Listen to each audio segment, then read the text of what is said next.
you would have told me when I woke up yesterday that today I'd be sitting on a rooftop waiting to be rescued, well, I'd think you needed to spend a few sessions in my office.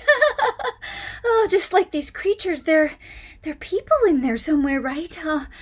Just because they're different and, well, dangerous doesn't mean they're not still in there somewhere. We just have to make it to the other rooftop. That shouldn't be so difficult, right?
Our scene opens on a rooftop.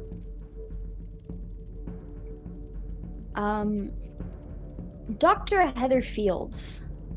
Oh, well, my chakras were very out of alignment, so I've just been, using my crystals, meditating, doing, positive self-talk, just telling myself that I can get through this and that I'm not going to die and someone's going to help us off this roof and that everything's going to be okay. And I still have the vaguest inkling that it's possible to reason with these creatures if we just figure out the right, treatment.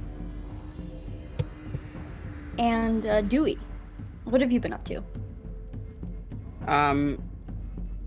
I finished the beer that we had left and have been pacing around the rooftop. Like I go from the small kind of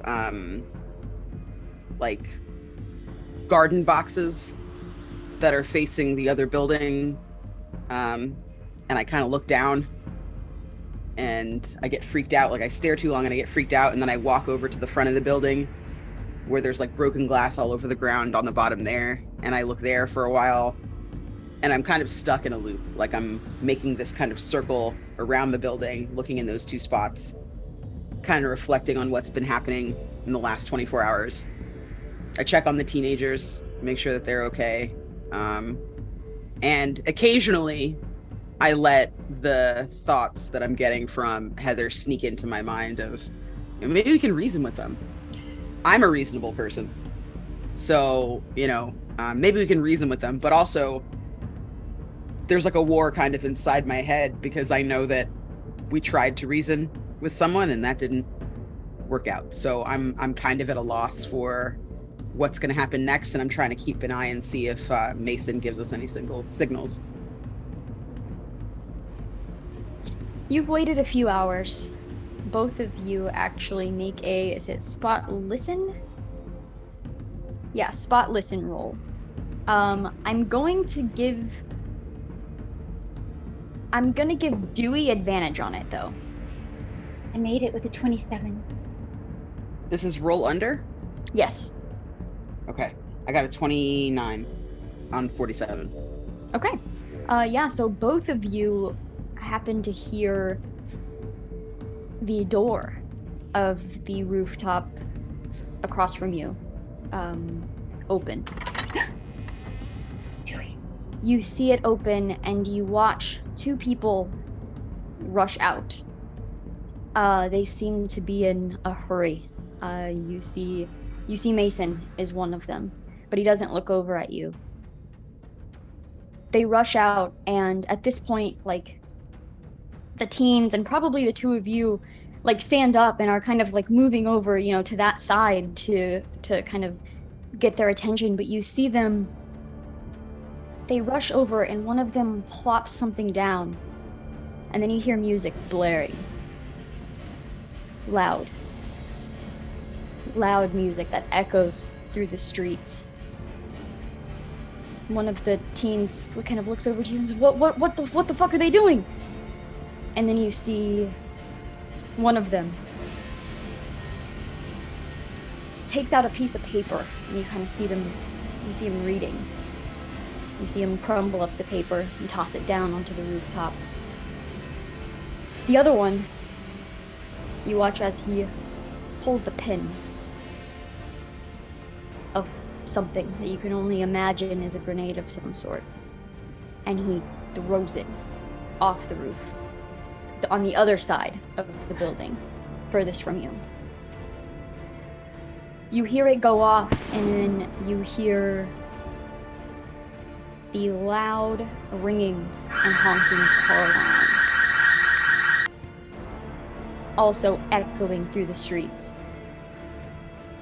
The music, one of them goes over and turns the music off, and at this point, you two have a perfect vantage point of the infected that are slamming themselves through the windows of this apartment building to get out, to get to the noise. You see them slamming through various windows of apartments, slamming through, just falling down and just splatting on the streets. Window after window after window, they are just flinging themselves from them. On every floor, it seems. And then you see the river of infected that spill from the doorway leading onto that roof. You see Mason and this other man standing up on the ledge, slamming pots and pans together to make as much noise as possible. And at this point, Mason glances over to your rooftop. You're not sure if you can make eye contact, but he's looking over in your direction, and then he looks away. Slamming pans together, you see these frenzied spill onto the rooftop. And then you see Mason and this other man swinging these pans, hitting as many as they can before the infected are just too much. And they slam into them. And you watch Mason and this other man tackled off the rooftop. You watch as all of these frenzied are following over. It's like a waterfall. They are running, they are diving off this roof, following these people. You watch as it had to be almost 100 of them, pouring off the rooftop. There are still a few left. A few that just the sound just wasn't quite enough to get them to follow. The beating of the pans have stopped. Most of the frenzied are on the street below. And then you see 4 people emerge.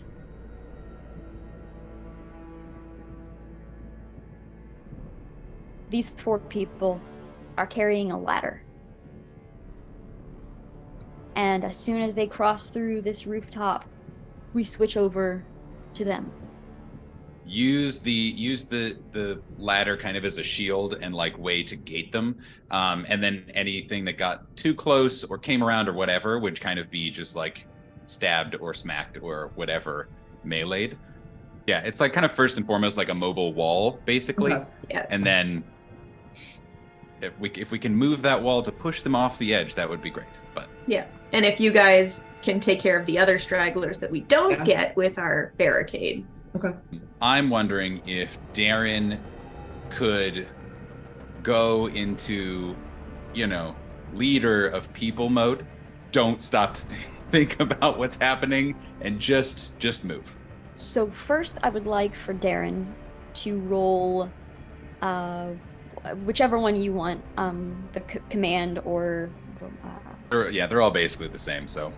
Yeah, whichever one you would like to, roll that for me. I'm going to give you advantage on this. Because while we have seen Darren command situations, we have never seen Darren command a situation like this. So you get advantage for bravery. Thank God, because I first rolled a 77. Oof. But then I rolled a 13 under 42. Amazing. Oh, yeah. Nice. Now I'm going to have Dr. Yasmin roll a composure roll. And I guess I'm feeling super generous today because I am also going to give you advantage because of Alec giving you that speech a couple sessions ago. I feel like that would probably be replaying in your mind right now. No. I was a 93 and then an 81 over 43. Ouch. I'm imagining it as a literal instruction, but also a kind of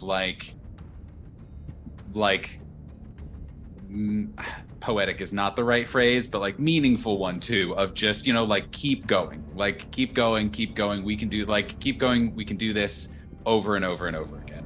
There's not tactics. There's not anything. It is just sheer, we can have a concentrated force of will for 30 seconds. Lou and Rory, I'm gonna have you both make a melee attack of your choice, or an attack of your choice, whatever you would like to do. I was going with pistols because that's the melee thing the attack thing I'm best at. And I got 36 under 48. Fantastic. That one's high. Let me ask, was that one that you had that makeshift silencer on, right? Yeah. Okay, roll a d6. 1. Awesome. So these silencers are going to have a durability of 6. So you will subtract 1 from that silencer. So it has the chance of a one-time use if you roll a 6. So that is kind of how we are gauging that one. So yeah, just subtract 1 from that silencer there. And roll damage. It was the pistol, the 9mm, 1 damage die. The word you were gonna say 1 damage. No. It's a So die. were there any levels of success? 36 under 48, that would be 1, right? So you will have 2 damage die to that. It's a base damage die of 1 if you hit, and then each level of success you can add a damage die. And they do explode. Okay, because they explode, that's an 11. Nice. Rory, what was yours? I did piercing. I think that's what that one was. And it was a 64 over 25. Okay, so I will say with that, you are more you're holding on to this ladder, and there's a moment where I'm gonna say that Rory and Dr. Yasmin were on the same side, and there is a brief moment where Dr. Yasmin just freezes and can't push forward, can't walk forward. Mm-hmm. So you have to kind of take the full weight of that side of the ladder, pushing forward. You're unable to get a good attack, but you are shoving up against one of them and kind of pushing them back a little bit. You're just not able to stab through. You're more focused on holding that ladder. And then you hear just the weirdest sound. It's not silenced, obviously, and it's still a loud, almost like a pop, like an underwater pop sort of sound. And you see one of these frenzy just kind of just fall over, and you have to step over them as you are pushing through. I'm gonna have the 4 of you just roll a d6 for me. 5. We want high numbers or low numbers? I'm not going to tell you. Well, I also rolled a 5, so wow, 5s all around. Well, okay, almost. This is fitting. You wanted high numbers. It's very fitting that Yasmin? Yasmin is still just sitting there like frozen. There's just this moment of the body just locked in fear and in defeat, kind of, in a sense, as you're just standing there looking around. You see the frenzied on the roof, and Alec and Mason are just gone. It was different talking about the plan than it was actually seeing it happen. As for the other three, you are pushing forward, and you just hear Darren saying, just keep going, just keep pushing, just keep going. And there is this moment of all of the frenzied have turned to you now at this point with all the noise that is being made, and as they turn to sprint at you, the three of you charge. You just charge forward and slam to meet them. This slam, you're able to kind of hit them and put your shoulders into it, and you shove them backwards, and Darren just yells again, and you push forward and you do it again, and you do it one more time, and you see all of their bodies fling over the edge and fall from the rooftop. This rooftop is now frenzied free, and the three of you can kind of turn around and see Dr. Yasmin there. What do they see when they look back? I think she's having a moment of, flashback of when she was being chased previously. And she's just like, all color has dropped from her face, and she's just staring maybe at like the bodies that just went over the edge. And she's just kind of staring past them, sort of thing. I think Darren is just in like fight or flight mode, basically. And so Darren is gonna like look across the way to the building, and presumably see the 4 people who are over there. And that was, I think, was that the number that we were told? Yeah, it was going to be right. I couldn't remember. Yeah, 3 teenagers, 2 adults. Okay. And I will say, like, the car alarms are still going off right now, and you kind of had that thought of do it while there's noise. So you do still hear those car alarms going off. So yeah, I think Darren is just, especially knowing that all the frenzied are gone, Darren just like keeps moving towards kind of wherever the gap is between us and them, and starts like shunting out the ladder and like extending it however long it needs to be, and just like springing to action and say hello, hurry, come on over. Okay. Oh gosh. Dewey, and get the children. Perhaps one of us should go first, and then the children, and then I'll follow behind. All right, kids. At this point, you do hear the door from your rooftop just be slammed into from the noise that is happening outside. Alacrity would be pertinent. Let's go. All right, Okay, teens, so- follow me. I'm gonna go first. Before this happens, I'm gonna sort of like run over to the edge. I was sort of debating whether or not to go over to Yasmin or not, and I was like sort of looking, and then I see that Nathan or Darren is putting it down, and I'm like, no. Damn it. And I run over, and I'm like, and I run over and I look and I like kind of wave my hands really quickly, and I'm like, hold up. Can we just give it a second before you guys come over? We don't have a second. If you guys come over and you fall, you're done. Like, that's it. So do you guys have anything that you could tie yourselves to the ladder? We have a tent. There's probably, was that one of the things that we got out of the trunk? Yeah, I There think might we be have some rope in there too. Yeah. Bungee cords, maybe? You definitely have some rope, a tent, and the cooler. I think that's what was picked up, and flint. Perhaps we can quickly, Can you make tie some- figure 8 knots? no. No? Okay. I feel like I would know how to do that though, because I'm a librarian and I read a lot. Yeah. Yeah.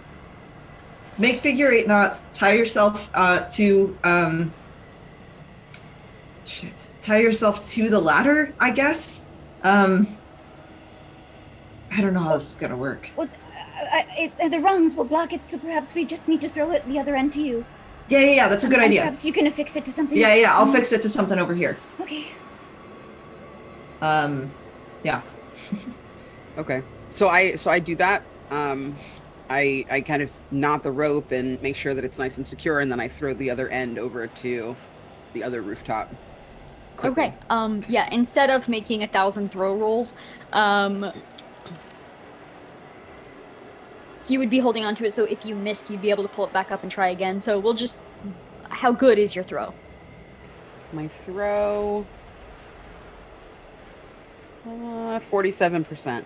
All right, yeah, we'll say, if not first try, definitely second try of, like, tossing that rope over and getting it to the other side. So you're both holding one side of the rope for each rooftop here.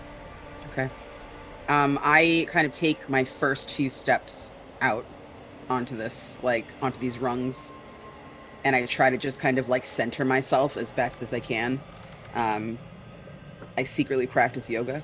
Yeah, I will say without, like, immediate threats on either end, you can work together to at least hold that strongly enough to slam it down on the other side and have the 5 of them on the other side be able to catch it and kind of steady it. So what is the plan with the rope? I'm tying it to if there's like a piece of like, if there's something on this like rooftop that like I can secure to that isn't just the ladder itself, because if the ladder falls, we're screwed. But if it's something on this roof, like, I don't know, like a pipe sticking out that like is supposed to like for, I don't know, for something, I don't know, roofs. Whatever those are for. Whatever those are on for. rooftops, yes. Yeah. But one of those, and I'm tying as secure a knot as I can, but I'm also going to stay next to it so I can hold it in case it gives. Is this rope to tie onto the people or to tie onto the ladder? The people. Okay.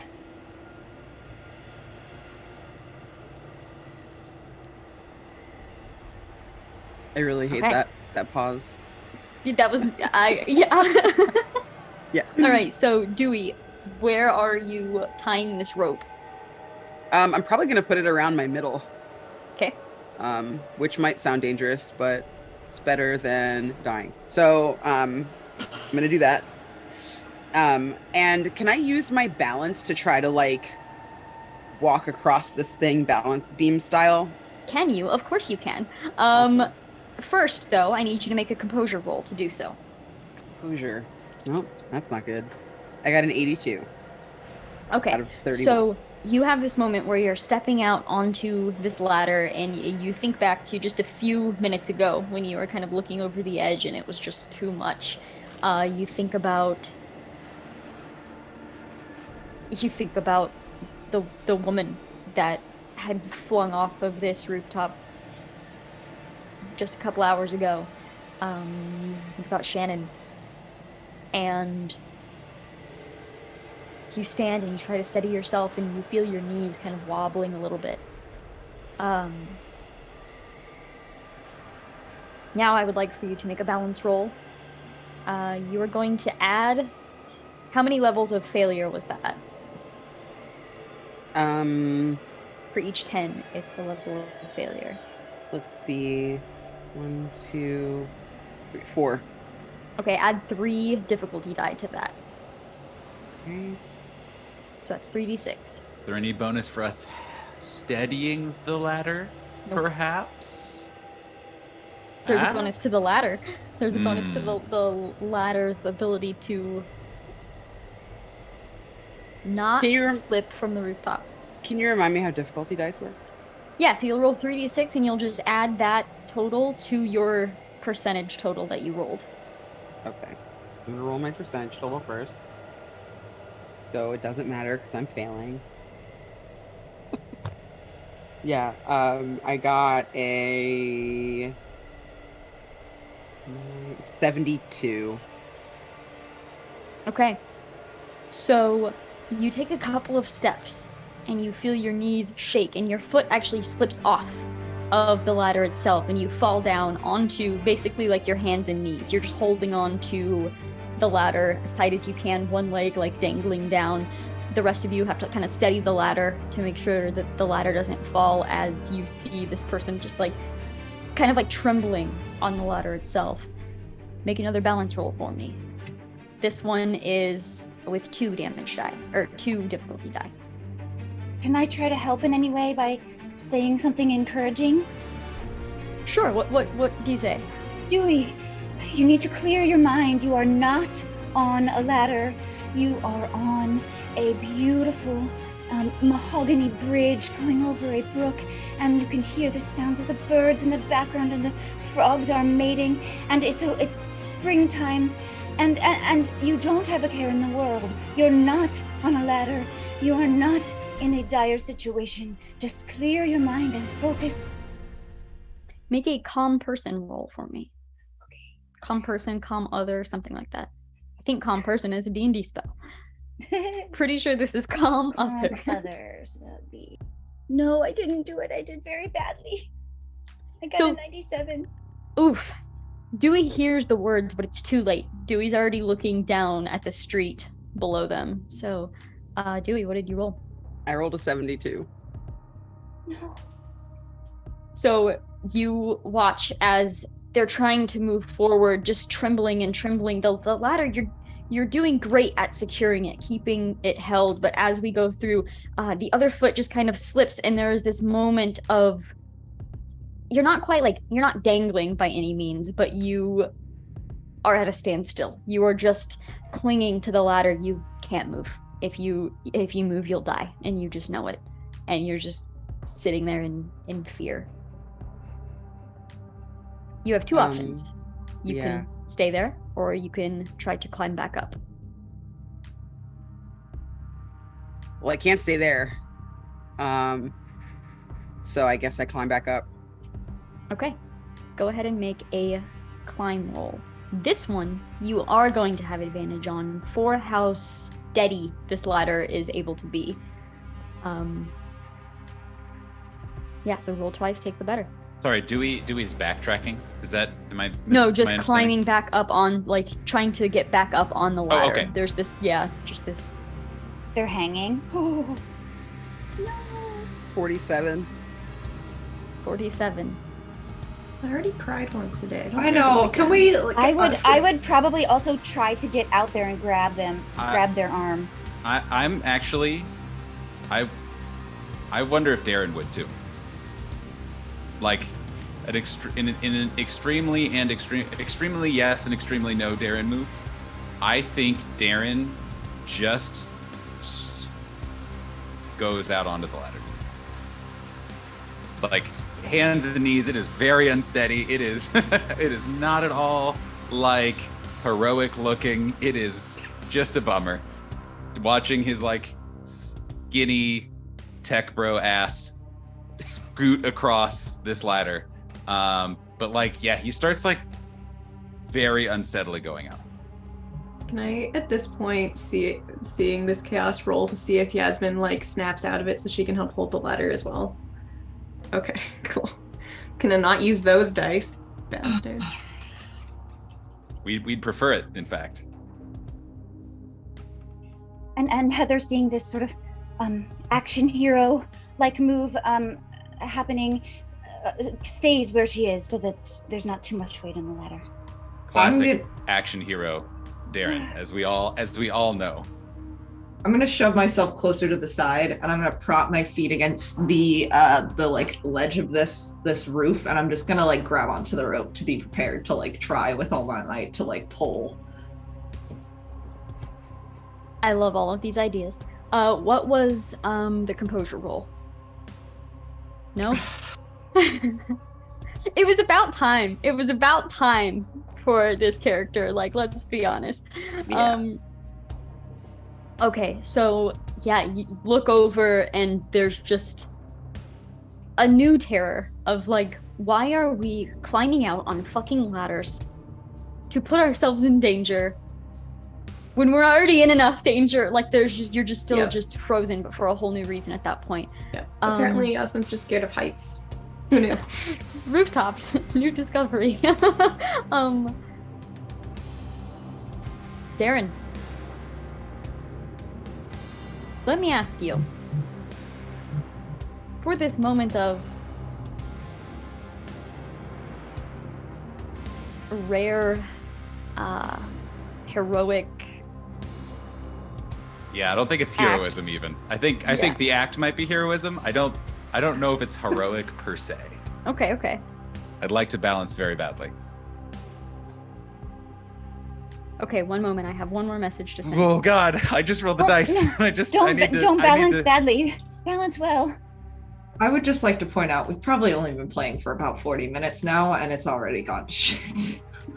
And it hasn't even been like 2 minutes in game. Like No, it's been 45 seconds. And 30 of those 45 seconds were like a flashback to last session. So much. Darren, what was your balance? my balance score is 42.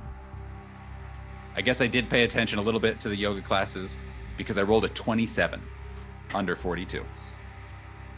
Okay, so you tell us how this looks as Darren is basically climbing out to the middle of this ladder to try to save this new person's life that you don't know their name. I don't think anyone, I think I can safely say no one's really paying attention to Darren in this moment. But like, I'm imagining kind of like a camera angle of just, you see his eyes kind of like he's been just trying to push, right? And just keep going. Don't think about how terrible every moment of this has been and will continue to be, and like all of it, right? And the horrific run up the stairs and how bad that was. And he is just in the mindset of just keep pushing, right? Just keep going. We have a thing we're doing. That's the only thing we can care about. Like, we have to be single-minded right now. And that is a mindset that Darren is semi-comfortable with, albeit not in this particular set of circumstances. And you just like see something kind of like nudge him forward.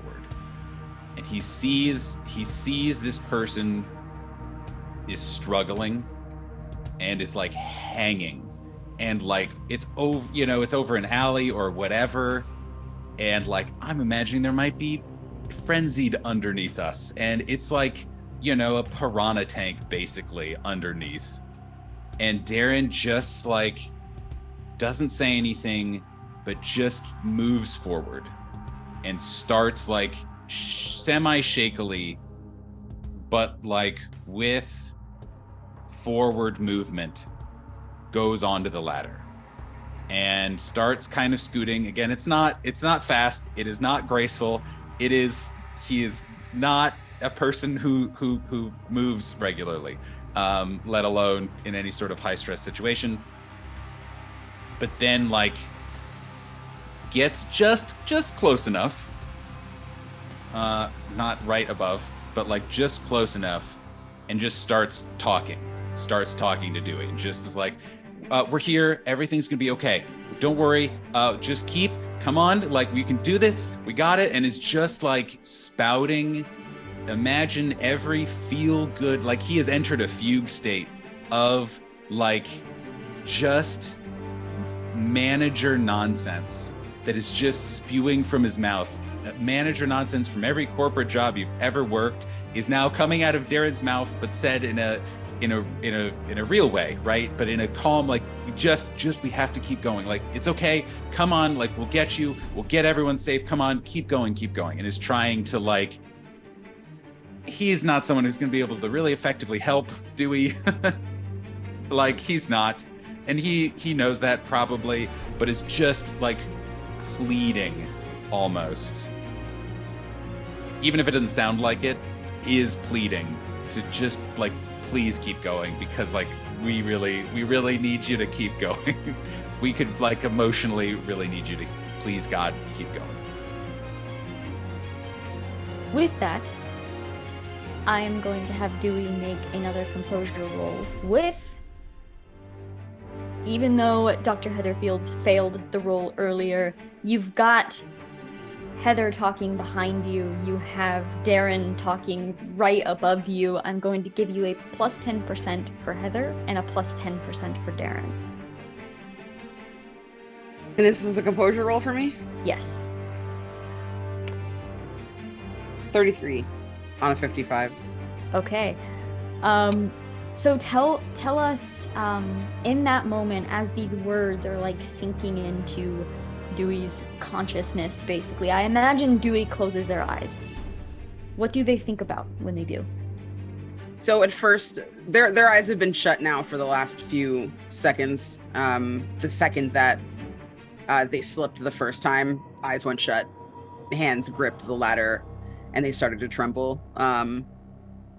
They kind of started with these really very kind of dark thoughts of seeing the bodies of people that they didn't know well, but that they knew well enough for these like new end times that had been previously an anchor, kind of just vanish and turn into paint on the sidewalk. And then like it kind of transitioned into just visions of like themselves the first time they broke their arm falling out of a tree, the time that they fell trying to do a really nice high dive during summer camp, just moments when they weren't their best and wish that they had, and all these like moments of kind of like regret and embarrassment coming back and realizing these teenagers are like looking to them for support, and just this enormous weight of hearing the sounds kind of like over Heather's voice of the frenzy trying to like pound through the door right behind them, and knowing that like this is not the time,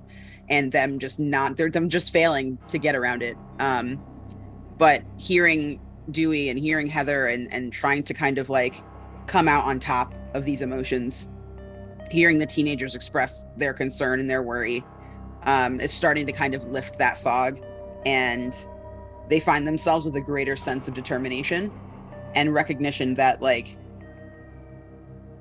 if they weren't going to be helpful, this would be a good place for them to give up and let others take the wheel. But they know that they could help, and they know that they could be strong in this moment for these people, and just kind of willing themselves to make those last few steps to get across. And at this moment, with like you opening your eyes, you see this man clinging shakily to this ladder. Why don't the two of you describe your appearance to the other? I'll go first. So this is Darren. He is, I don't know, have we like changed clothes this whole time? Like, I mean, if they would have got too bloody, maybe. I guess that's a personal character decision. Did you raid someone's closet? Because there was plenty there. So yeah, maybe this morning or whatever. But either way, I will say that just for the sake of really expressing who Darren is, like he is still wearing like a very nice dress shirt and dress pants, and definitely is just a skinny but tall, lanky guy who was clearly clean shaven yesterday, and has just probably one of the most, again, punchable tech bro faces that you can conjure, essentially. But looks exhausted, looks just as bad as I assume everyone does at this point, but is essentially just kind of like looming over you on this ladder on all fours, very, very awkward, but just like reaching out a hand, and again like confidently pleading with you to keep moving. You would also notice an eye patch as well. Oh yeah, and an eye patch. Okay. Should I describe myself too? Yes, go for it. So, kind of clinging to this ladder, is a black non-binary person. They have kind of cat eye glasses on, sort of like I have right now. Their hair is thrown up into kind of like a messy bun. And you see actually as they're like struggling, like a couple of the pencils that they have kind of stashed up there falling out. kind of never to be seen again. They're wearing a button-down shirt and slacks. They're more kind of masculine, of a non-binary person, and they don't have, too brawny of a build. They have more of a kind of slightish to medium-sized build. Not super tall either, very kind of average. But you can see like their fists are like 3 shades lighter than the rest of them from just having this like grip on this ladder. And their muscles are shaking like all over their body, and they're just kind of really trying to keep it together. And you can see like their glasses are like half off their face, like they're a mess, but they're trying to pull it together. And as you're able to kind of compose yourself and kind of looking up, making eye contact with this man you've never met before that has just crawled, over this gap to tell you that you have to do this. You can do this. And you kind of use that moment to kind of climb back up and steady yourself on this ladder. What's next? I just got the terrible and wonderful image of us at this point essentially being face to face on just like awkward all fours on this ladder, and then Darren realizing like I'm still here, and then having to just scoot backwards on all fours, just staring, trying desperately not to look down, trying desperately to not look too weird in front of these new people, and it going poorly on all accounts, but still scooting backwards. And you know what? I think this scene works best for everyone if it stays close up to your faces. Yes. It just stays very close up, and it's just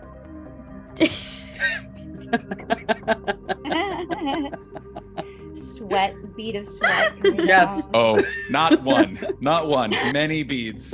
It is all beads sweat. of It is sweat. only sweat. No man, only sweat. No man. And I will say with that, Candace, with that scene of just constant reassurance, we've got people holding, I almost said elevator, it's a ladder, holding the ladder on one side, holding the ladder on the other side, and you scoot together to cross the rest of this ladder. What happens the moment Dewey reaches the other rooftop?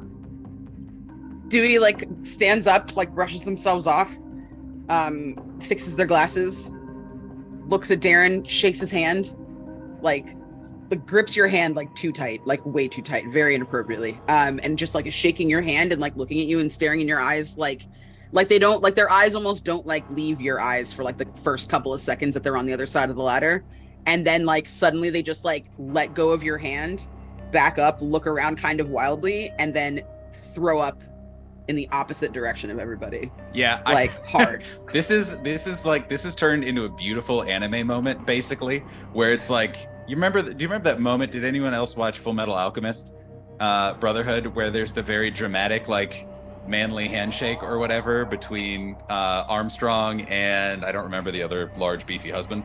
It's like that, but like there's a moment of just one of the most powerful handshakes probably in the continent, based off of the number of people left, and there's a like intense business-like eye contact, and then you turn to throw up, and Darren just like collapses onto the ground, and we're just fucking done. Yeah, like I get up really quickly, like after like keeling over and just kind of like unloading, and I turn around and I'm like, I gotta get the kids, and I just go back to the ladder, and like I look across, and like I'm almost afraid to look up at these kids, knowing that like I had such a hard time, and I just kind of like try to like muster as much like composure as I have left, like whatever shreds of calm that I have inside of me, and I say, hey, you're young, not that young anymore. That was scary. It's not going to be scary for you. You're athletes. One of you had a hockey stick. Just make your way over here. Everything's all right. Yes, children, try to, it'll be fine. Oh, Dewey, I'm so glad you're okay. Okay, one at a time now. Just be calm. Do not try to stand up and walk. I think that was a mistake. So just go on your hands and knees. Easy does it. Just go slow. You can do it. I will say, at the sight of Darren like falling to his knees, that does kind of like Yasmin goes into doctor mode, Right. and you're able to snap out of it and kind of rush forward to at least check on Darren. You assume Dewey is okay only because Dewey is going to help, hold the ladder and. Yeah. Yeah, I'll just check him over, and I assume it's just panic, but just talk him down a little bit.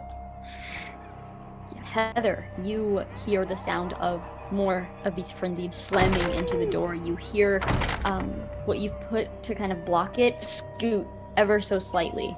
And I will roll for the first teenager. Because these are NPCs and because they are teenagers, I'm giving them a 50-50 shot here. Just because...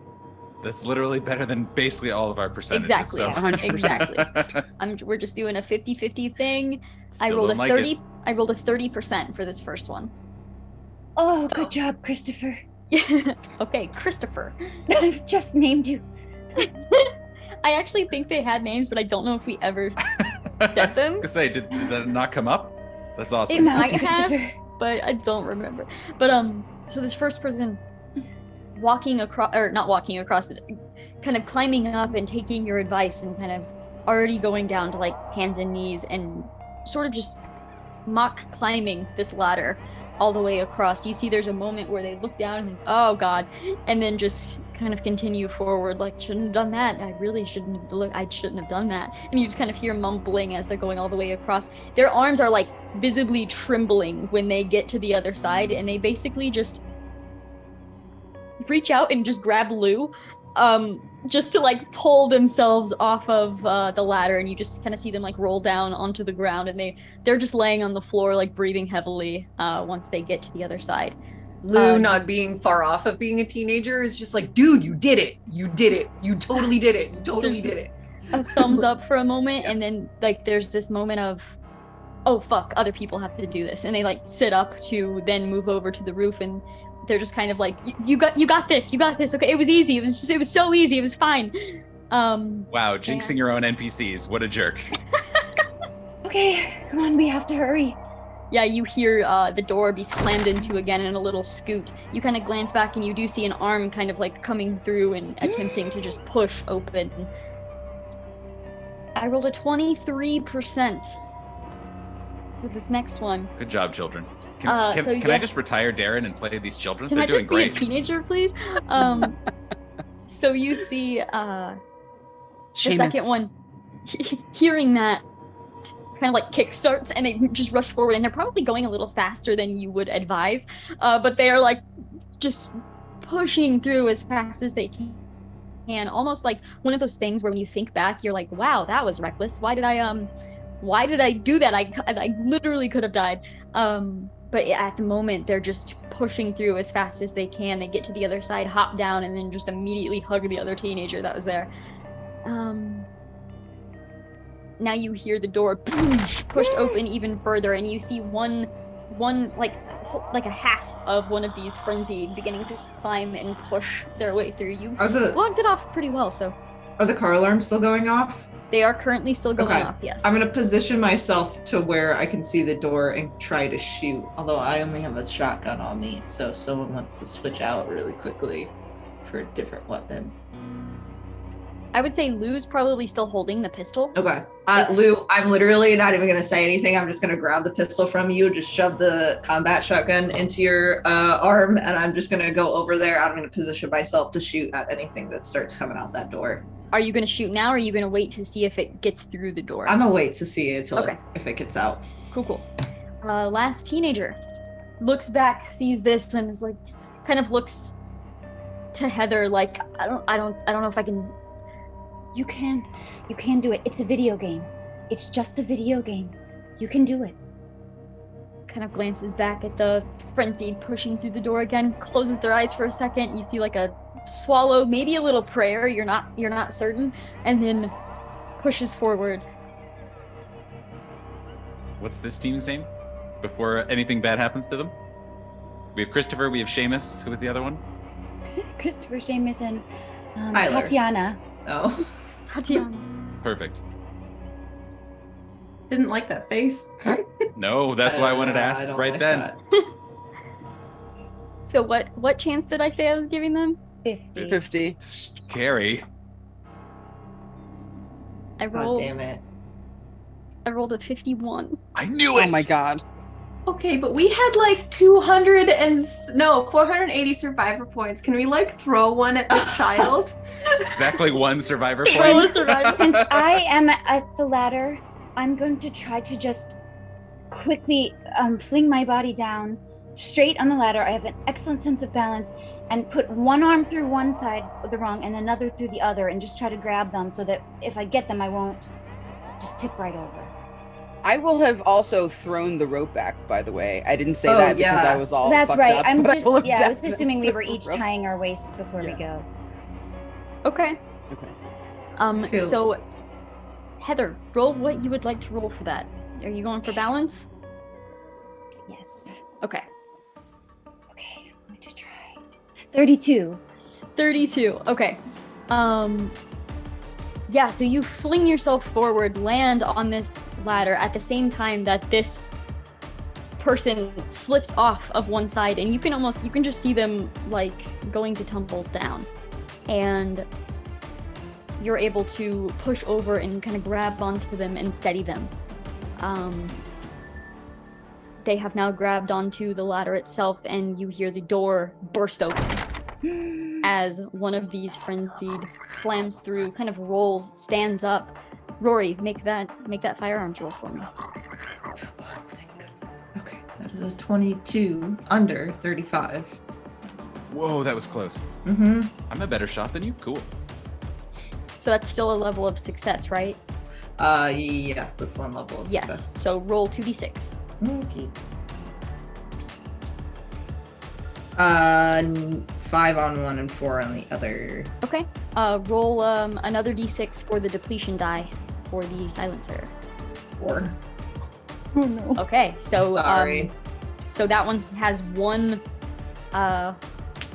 one depletion point left. You fire as soon as this thing stands back up.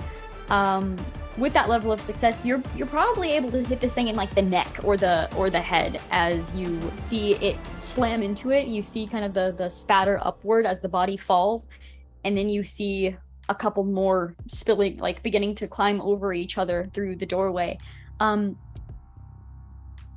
Dr. Heatherfields, what would you like to do? I'm talking to Tatiana now. Sweetie, I need you to put one leg onto this ladder. That's it. All you have to do is just pull one leg up, and then you're going to gently tilt yourself over, and I am going to help you. You can do it. Okay. So I will note here, if the rope was flung over, the rope is presumably on the teenager, correct? Yes, the teenager, not on me. Mhm. Okay. So at this point, you saying that, she's kind of steadied, and she does so. She brings up a leg and is able to kind of like climb back up onto the ladder itself. And you kind of just hear like quick breathing and like whispers, words, but you're not really sure what is being said, as she is going to with an 11% begin moving forward now. Okay, Tatiana, listen to me. We're going to move in unison. We're not going to crawl because there's no one holding the other side of the ladder now. I want you to pretend that you're a gymnast on the parallel bars. We are going to use our arms to support our lower bodies. Keep your knees tucked tight up to your core, and we are going to move at the same time. We will put our arms forward, one foot, and then pull the rest of your body forward, and then place it on the ladder. Do not crawl. We need to do this together. Ready? And I'm going to count so that we do forward and slide, forward and slide. All right. At this point, I would like for anyone holding the ladder on that side to go ahead and either make a lift pull or a strength roll.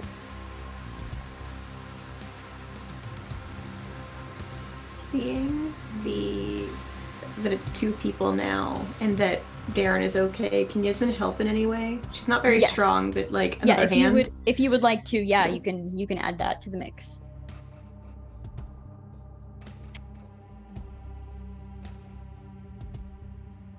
And I will say, frenzied are spilling from this doorway at this point. Does Rory take another shot?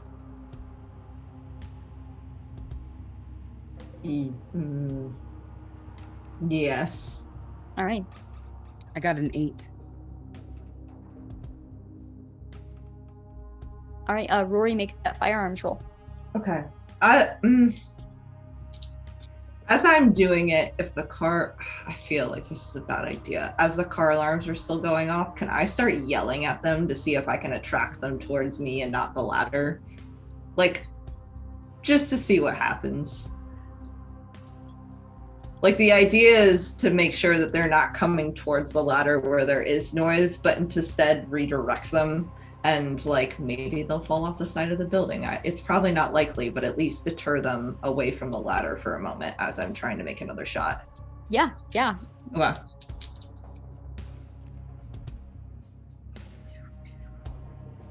My goodness. 28 under 35 for that one. Fantastic. Roll that damage. What was everyone's strength? Or whatever you rolled to hold the ladder. I mean, all my stuff is bad in that regard. I got a just regular failure. Okay. I got a 33 for 20, 30. Yeah, so it would be 1 full degree of failure. Okay. Yeah. I got an exceptionally bad failure with the 0 is 10 or the 0 is 0. I always forget. So the 0-0. Okay, so 70, an even 70 out of 20. I looked out. Yeah. I got an 8 out of 33. I'm trying to think of something I can argue. Go for it. I love that. I would like to argue that I have some sort of advantage for the plan that I came up with, that we're not going to be like crawling here. We are going in unison. We're going together and using our arm strengths to lift our lower bodies forward. It's sort of a swinging. Yes. My only issue with that is what I'm about to narrate. You're not going to be moving forward. Oh no. Okay. All right. Well, Okay, then- let me tell you what's gonna happen, and then you can tell me. Okay. Totally feeling good. Very normal. Yep, I love it. It's good. So you've gotten Dewey across. You've gotten 2 of the teenagers across, and now you see the other teenager and Heather standing up and moving pretty fluidly. They're moving across very well, but you see the door completely fly open with frenzied spilling onto the rooftop on their side, kind of looking around. There's a moment of confusion as the car alarm is just echoing in just that weird way where you're not really sure exactly where it's coming from, but they hear the noises and they look over and they hear Heather encouraging this person to keep moving forward and kind of like instructing and counting. They hear that voice, and as they begin sprinting toward the ladder, Rory fires again. What was that damage? That was 9 total damage Okay. again. Yeah, fires again, slams into one of them. You see it kind of slams into them in a way where they kind of hit another one and fall down, and you see a couple of them trip over that one, but there's more coming from this doorway itself, and as they're sprinting, Rory just starts shouting and like kind of like waving their arms, just trying to get any of their attention, and you see they are kind of split. Some of them begin running and just diving off of the rooftop to try to make it over to Rory, to this other rooftop. You see the majority of them are just flying down. You see some of them, they like slam into the wall and kind of splat and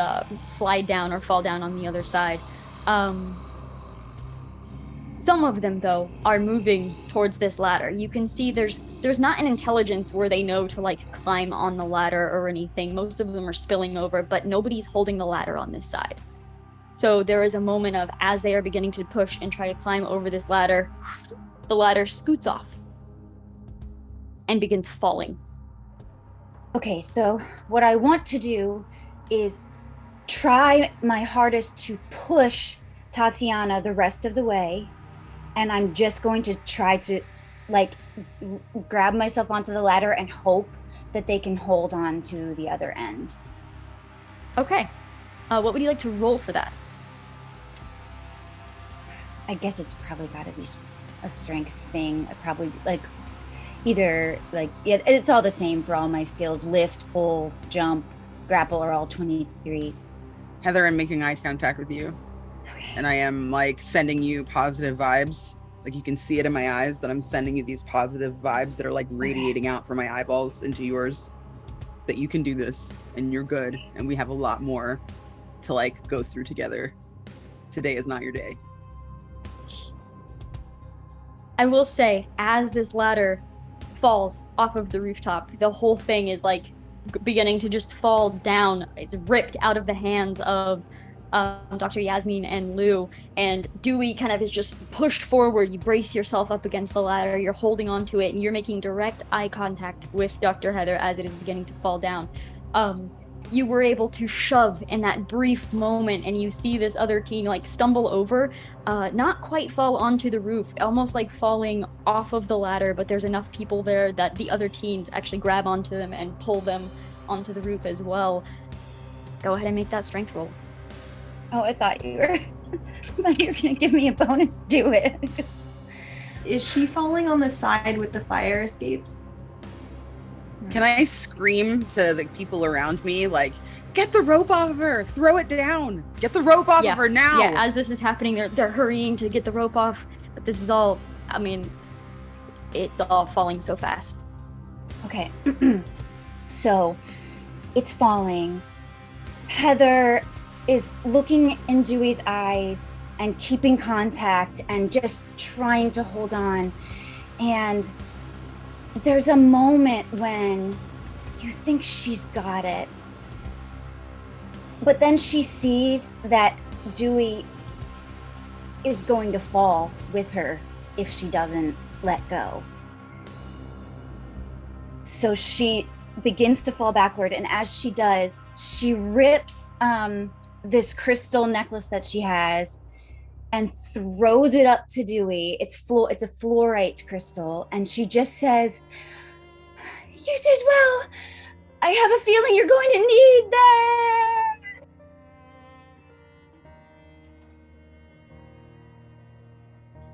The ladder gets a lot lighter, and you're able to just hold on to it as you hear it kind of like slamming into the side of the building on the other side. Frenzied are still spilling off of the other side as well. And once they stop,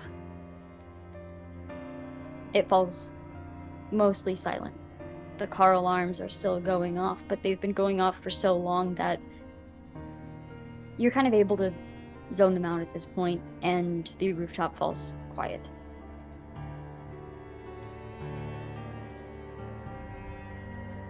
So Yasmin went into doctor mode before. I think she goes into controlling mode now and tries to start hurting the kids inside. I say kids, the teenagers inside. Just let's go in before anything else. Come, and she'll start in that direction.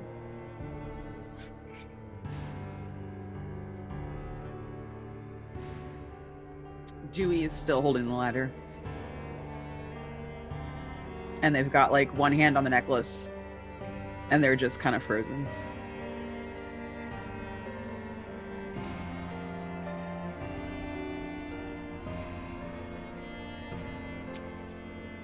Yeah, Darren is still sitting there, I think. Where like Darren ran out of hero juice partway through.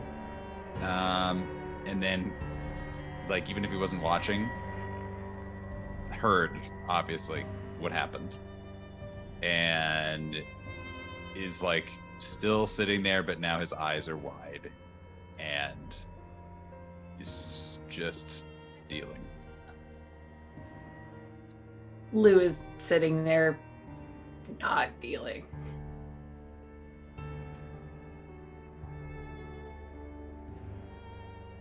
I feel like Rory sort of like stands there and just like stunned silence for a second, and then goes back over to Lou, switches out the guns again, and then just starts making like a perimeter check, like just do something.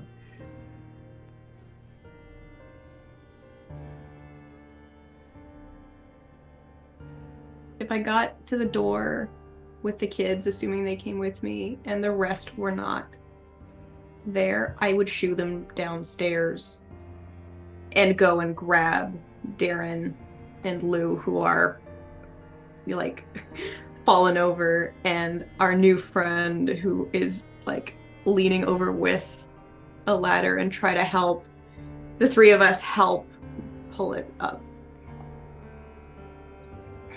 Do you send them down to the home level? No, because I don't know if anything got through because we didn't go back, but I put them kind of in the doorway, just like to stay out of sight. Okay. Yeah, you're able to pull the ladder up. You hear it like clang back down onto the rooftop.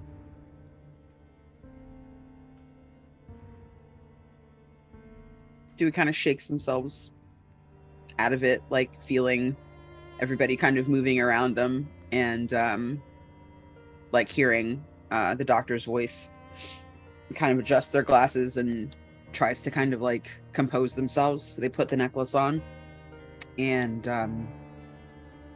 they kind of just allow themselves to be pushed inside. I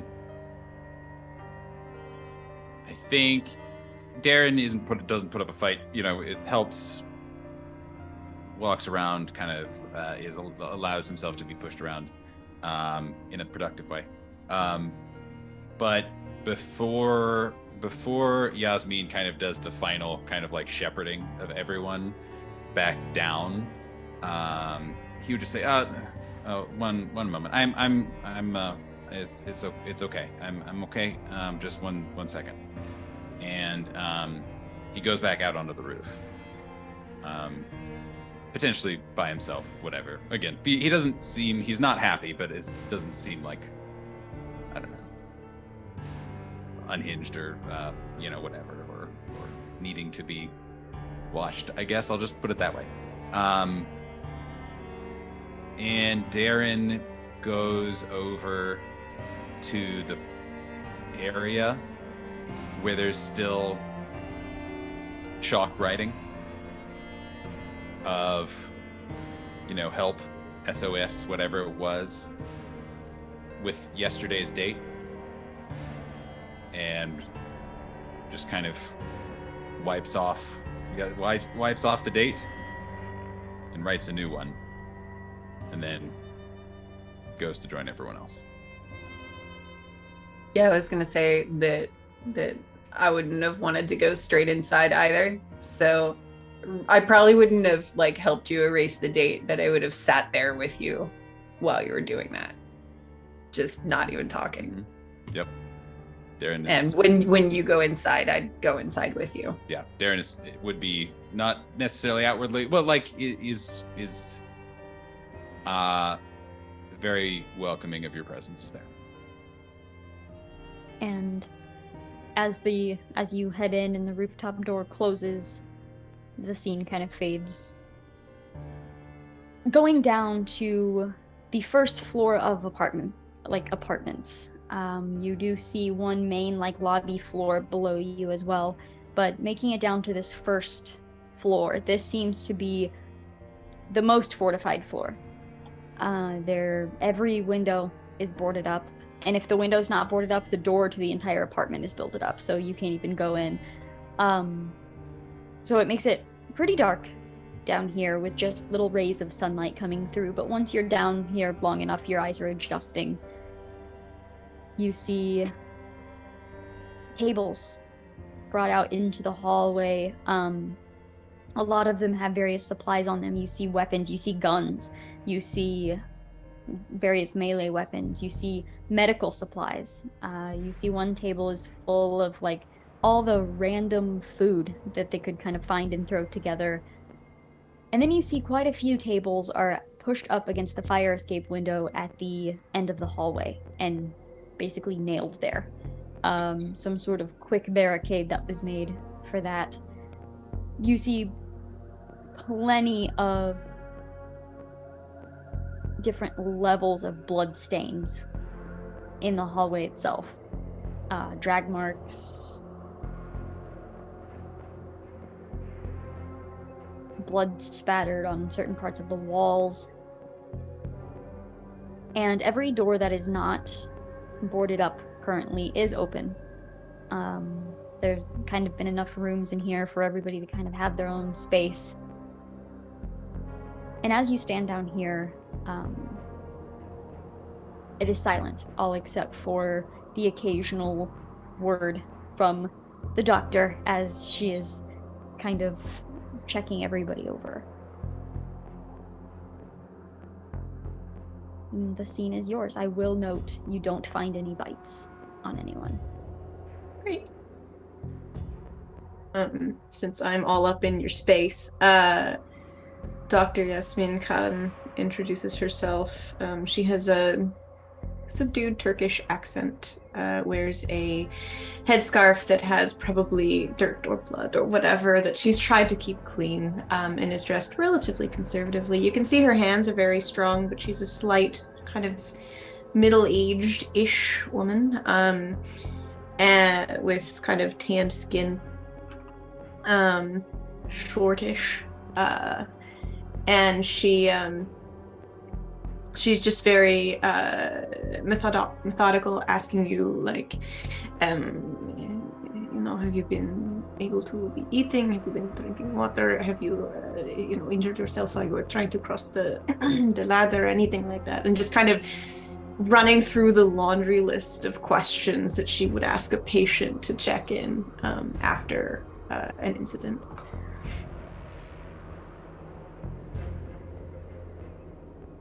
Yeah, and you're able to kind of glance around from side to side too. You see Lou and Rory in here as well. Do you want to describe yourselves?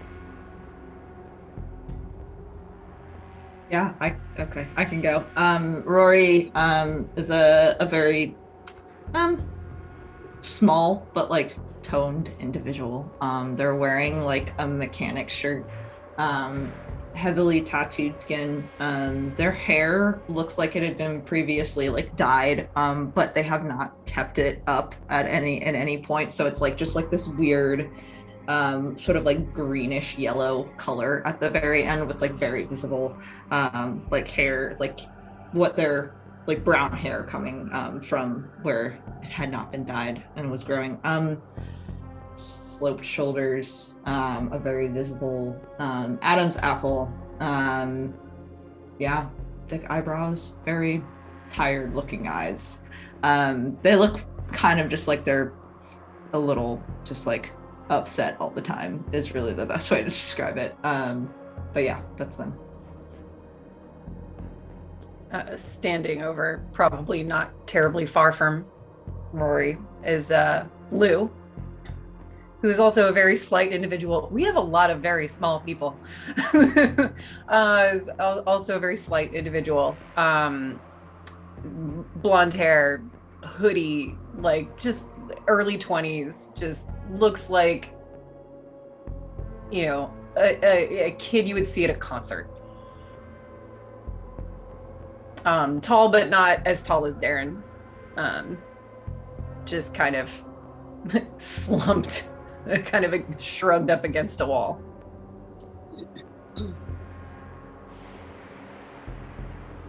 I kind of take everybody in, and I'm having a hard time like mustering something to say, and I kind of fidget with my necklace a little bit, and look at everybody, and look at the teens, and just try to like gather my thoughts. So thanks for that. Means a lot. You got me and the kids to safety. What happened to Mason? He was bit. And so, like our other friend, just felt that was the best way to go while doing something that would be useful. Yeah. I'm familiar with that.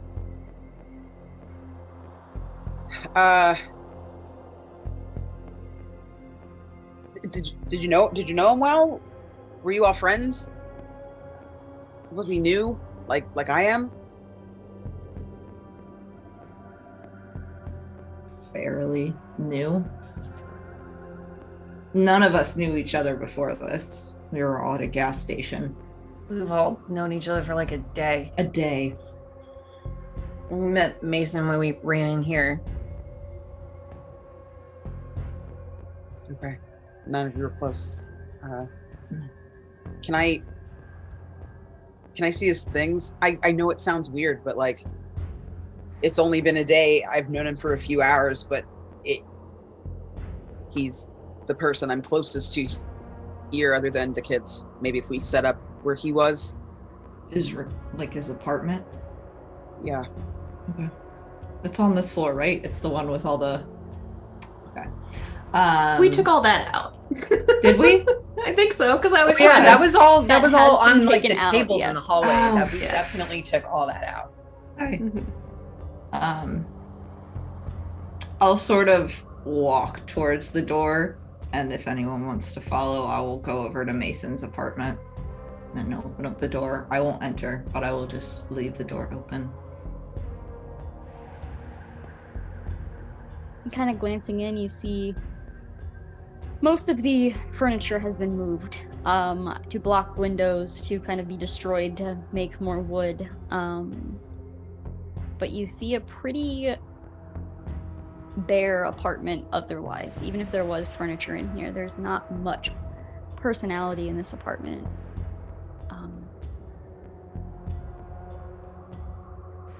I kind of like look around. I don't really say what I'm looking for. GM, I think you know, but I just kind of look for like any signs of who Mason was, to try to like grasp onto that. Like I have a reminder of, one person in my party, and like Dewey is a collector. That's part of why they're a librarian. So like they feel like maybe finding things will anchor them a little bit more. Okay. Can I have everyone else go ahead and make a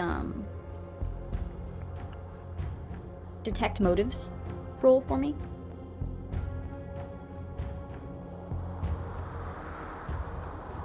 That's an 8. Under something. There you go, you're back. 18 under 44. Where is detect motives? I think it's in the middle somewhere. Yeah, it's on the far left under trained skill checks. I see that. A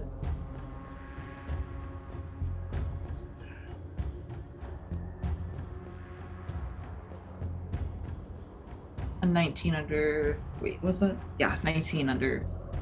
Okay. 24? So the majority of you, I'll let Yasmin decide whether she kind of acts on it since she got the highest success or not first. But the majority of you kind of understand what Dewey is doing. And like Rory glancing into this room, you don't see Mason in here. There's no personality in the room at all. And I will say, Yasmin's eyes kind of flick over to the nail gun that Mason had dropped on the floor by the elevator. Did he keep the book with him? The book was set down on one of the tables, I believe. May have been inside of The kitchen I think where it Alec was- was writing. Yeah, I think it was there. So at that, maybe Yasmin will kind of wander away, pick up the nail gun, pick up the book and the bundle of letters, and hand to Dewey the nail gun and the book, and then the rest of the letters to everyone else. But as she hands it to you, she'll say, he brought these things with him when he came over. The book was from one of his companion that helped him survive long enough to get here. Perhaps it will be of comfort to you. Yeah, Yeah, and as these things are handed to you, I mean, you saw Mason use the nail gun, but then Yeah. you do recognize Shannon's notebook. So as I'm kind of reaching out to the doctor to accept the books, like I kind of put my hand on her hand for a second to like kind of like to say thank you, but also to like steady myself and kind of get this like moment of like human connection. And I look up because I kind of feel like, you know, I'm seeing all of you and realizing that everybody in this room looks like they've also lost someone. And that kind of snaps me out of like my kind of mechanical sort of like survival mode. And I say, yeah, his companion's name was Shannon, and I knew her. She was keeping notes. She was doing research. So I'm gonna read this and I'll tell you what I find. Doc, I might need your help. Some of it, I don't know how scientific she gets, but you know, research is something I did for a living, and I'm hoping I can help. Our friend Alec, as he was suffering the effects, perhaps we will say, he and I were speaking of what he was experiencing. Perhaps later we can talk research, but for now, and she, you know, grasps your hand over the book as a final kind of squeeze, and then leaves you to it. And like I said, she'll move off to hand out the letters and from Alec. I sort of like get the teens set up. I give them the option for us all to take a corner of the room, or for us to just sort of huddle together and have one common space. And just like kind of look to everybody else to see if there's a way that we can be like of assistance.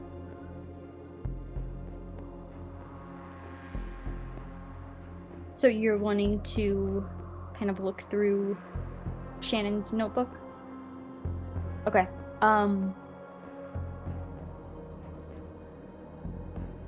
What is everyone else doing while that's happening?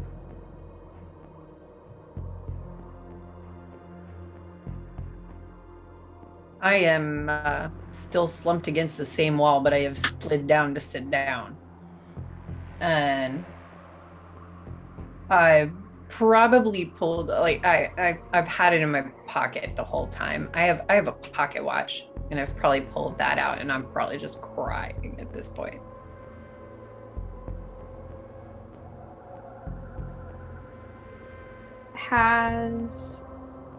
Would Yasmin have gotten a vibe of like if Lou likes physical affection, like touching or anything, or are they very closed off? You have seen evidence of like eagerness, but also like reserved in not knowing what other people's boundaries are. They're very like worried that they'll offend someone. So you would not be unresponsive to that. Esmond will go over to the wall and like slide down next to you. Not like cuddled, but like close enough that, because you're probably taller than she is, that you could lean over and whatever, because you're like the age of her nieces and nephews, so she's like trying to do the mom thing of like I'm not gonna hug you first necessarily, but you have the option to hug. Oh, She's giving the mom Lou vibes. fully goes for it and just sobs. Yeah, Blue will fully accept mom vibes right now.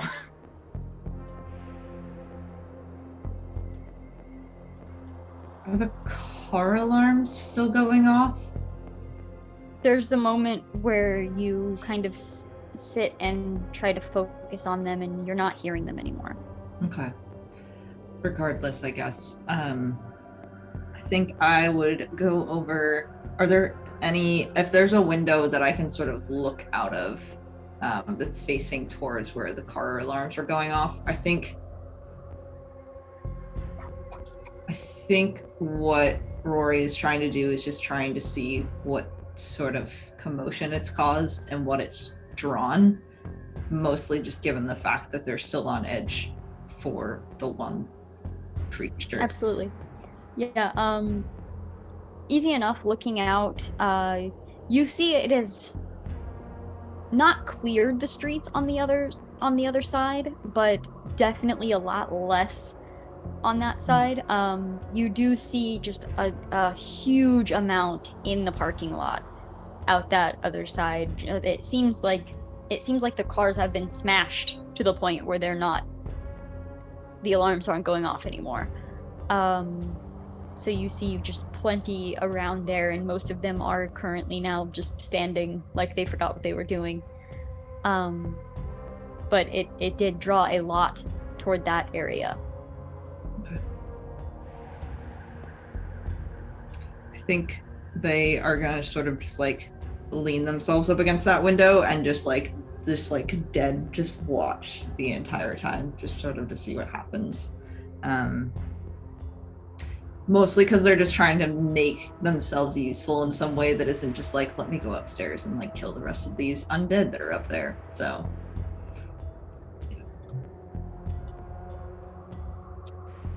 I think after a bit, Darren's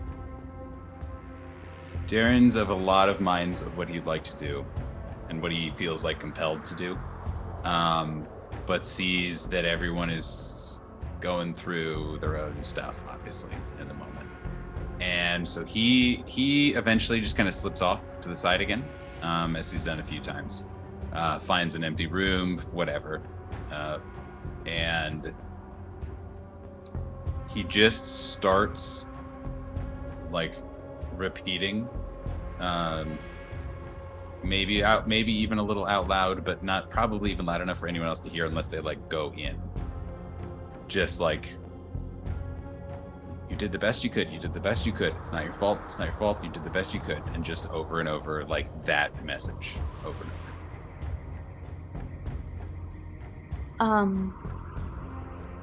Dewey, glancing through Shannon's notebook as you're beginning to flip through, you see poems. You see hasty sketches on some that seem to kind of match the poem. And you're flipping through, and then you know that you find the day, yesterday. You see some sketches and drawings of things you can only assume are these creatures outside.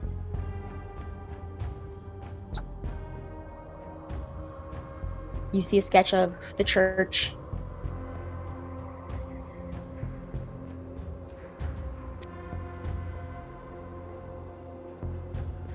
And as you're kind of looking through it for a little while, you still have some pages that you can look through, but you kind of look up and it's just kind of hitting you how defeated everyone here is. How just... You think maybe they need the smallest glint of hope. I look at the teens and everybody's out of this room now, right? It's just me and the kids. Yes. I look at the teens and like I see that they're scared and they're kind of like clinging for dear life, especially Tati, who is like hasn't really said much since the roof. And I try to like kind of give them a little bit of a pep talk. And I say, listen, we have very gracious and generous hosts. These are good people. Shannon was good people. Mason was good people. Heather was good people. And that's how we're going to stay alive. We've got to find some kind of way to rally. Some of you guys, you do your sports. See if maybe you can summon some of that courage and that bravery. Because these people look like they've been through even more than we have. So I have a little bit of an announcement. I want to go make it. Come with me. You kind of look to each other almost like they don't want to be the first one to say yeah. But eventually there's an agreement and they kind of move to stand up and follow you. Okay. So I go down and I try to kind of find you guys and kind of gather everybody that I can. I've been reading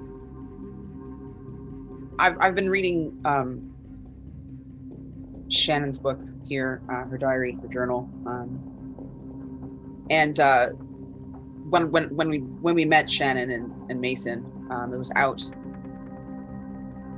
after a really long night. There are screech kinds of these creatures. I don't know if you've seen them.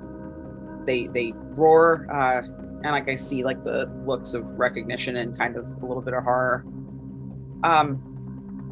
There were some bells ringing, like literal bells, not in my head, although. And there's a church nearby. I know that moving is not ideal, but it's an opportunity. It might be an opportunity. Shannon said that there's going to be some military on the way. Maybe a shot out of here. And I think all of us have kind of had enough of just waiting to die.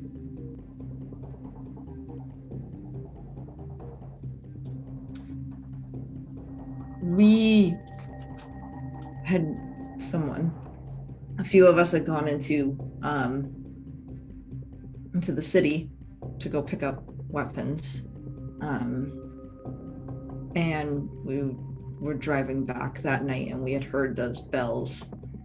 And it seemed like all of them that were in the area were attracted to them. I can understand wanting to go, but I feel like going somewhere where they're going to be attracted to seems like a really bad idea. I hear that. I've been thinking about it a lot. Knowing that those bells attract, if they keep ringing night after night, that means that those people aren't being defeated. Shannon was from that community, and did say they're trying to collect survivors. I can't promise that all of us will survive. She obviously didn't. But that's a lead, and I just wanted to share it with you. I understand your reservations. I don't think you're wrong. But I didn't feel like that was information I could keep to myself, especially after how much you did for us. How far is the church from here? It's a few blocks. A few blocks in the direction of where we set off a bunch of car alarms, or a few blocks in a different direction? No, this is a different direction. It's like if you set off the car alarms that way, the church is that way. Not quite opposite directions, but if we go, there is one of those screechers. We don't know where it is, but it followed us back. And it was in here. So I'm assuming it's just prowling, waiting for us to leave. So we need to be very aware of the fact that that thing could come after us if we even step foot outside of this apartment complex. Yeah, I don't know how to fight that thing. I don't know either. We hid when it came for us. We hid and hoped for the best, and that ended up being good enough, but I don't know. I mean, Well, it can see, like, it can register us way better than those like rambling ones. The yeah. other. Well, one of our own tried fighting it, and that certainly didn't work. So hiding is probably the best idea. Hearing somebody tried to fight this, like, Dewey just kind of like takes a step back.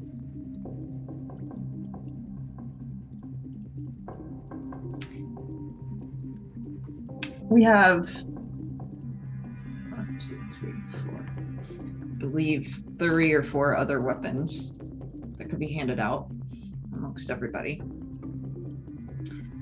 We could attempt to grab a vehicle if there is one, and not start it, but get it rolling down a street, and maybe that'll offer some form of protection.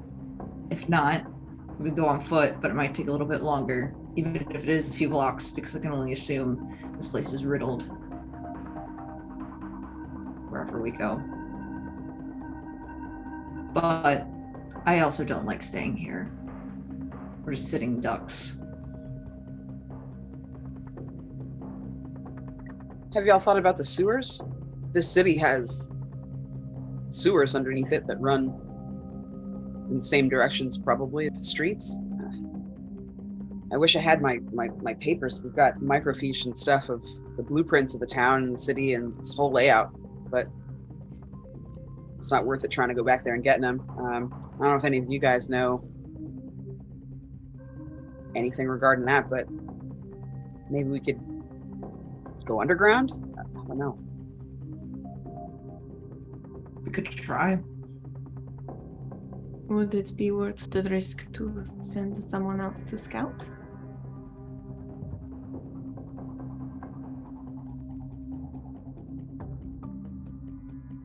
I would worry of getting us all trapped in the sewer with nowhere to go and no idea what direction to travel, and then getting stuck. I'm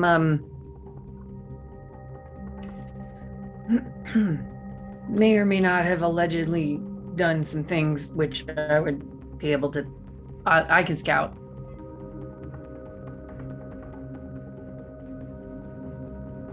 Okay. There's our scouter. So Darren kind of steps forward now, and he's re-entered the conversation and is kind of a little bit of like a little pep back in his step, so to speak. And Darren says, okay. So let's try and break down the problem, right? What's the goal? Get us all there. Hopefully, maybe. I don't know. Well, the goal is to live, I guess, but that's kind of maybe too nebulous of a goal. I guess first of all, do we all think that this is a good place for us to go?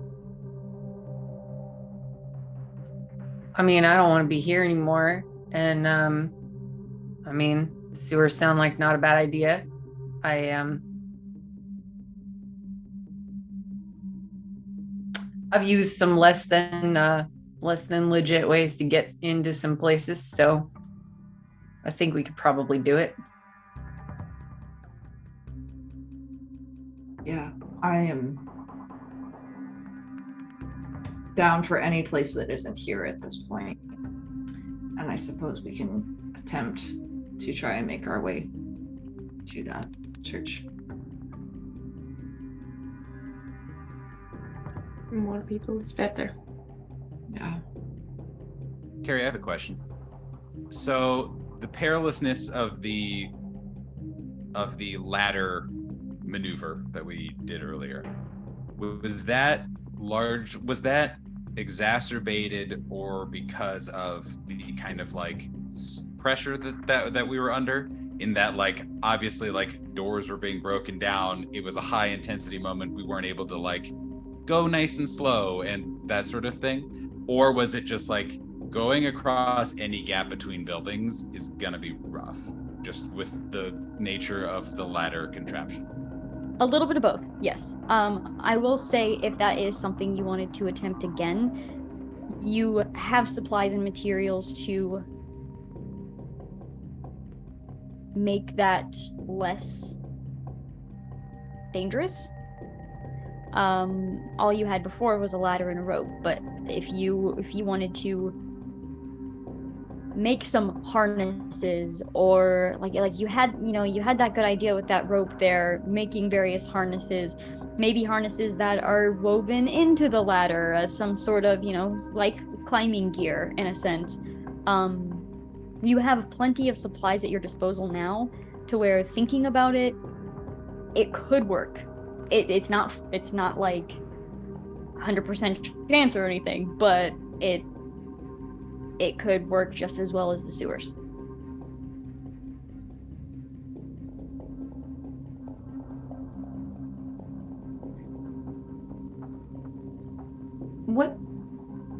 Because we did that all before sundown. Is it nearing kind of that time of the day at this point? Probably. I think you're probably a few hours before sunset, yeah. Okay, so still have time. And when did the bells ring? Did like Dewey pick up on like because I don't think we've heard it regularly, have we? Well, other than when we were like close by it, right? But like at our apartment building. Yeah, it's also only been one night. Yeah. Right, yeah, It's exactly. only been that one time, but it did happen at dark. Mm-hmm. It was dark when it happened. If we hear it tonight, they're fine. Yeah, kind of thing. That's kind of what I'm wondering. Is like, but also if we can't hear them, then like, is that its own thing in and of itself? Is to like get to a different rooftop and try to get closer just to see if this is a wild goose chase? Like, I don't know. Or we just wait one night in safety. And this is all Darren is all saying this out loud, of like, okay, he's trying to break down the problem into as small of bits as possible, right? And it's like, okay, so we don't know if they're still there. So maybe, we should try to figure out, maybe they're gonna ring the bells again. And if so, then maybe we can hear it. We didn't hear it last night, but it's been a time. Maybe if we listen, we can try to figure that out before we commit to any plans. And, it's just like trying to chug it down. And trying to minimize risk and expedite success. I will also say, I remember Carrie telling, because I also asked a question about the bells. They don't attract them this far out. They just make them go a little frenzied, which means if we stay here another night, are we putting ourselves in even more danger? Right? Yeah, that was kind of my question, is like, do we wait and hear the bells, or do we just go and go? Because the only thing it's going to do is, if they get frenzied, are they going to try and break in here? Like, or are they going to move closer to the door? That's just a question. Well, and I mean, I think that's a good point, Rory. Thank you for sharing. But I also, we also need to make sure that we're not out there when the bells ring. We can't, if we do this, and we want to do this before nighttime, we would have to go today. We'd have to go almost now.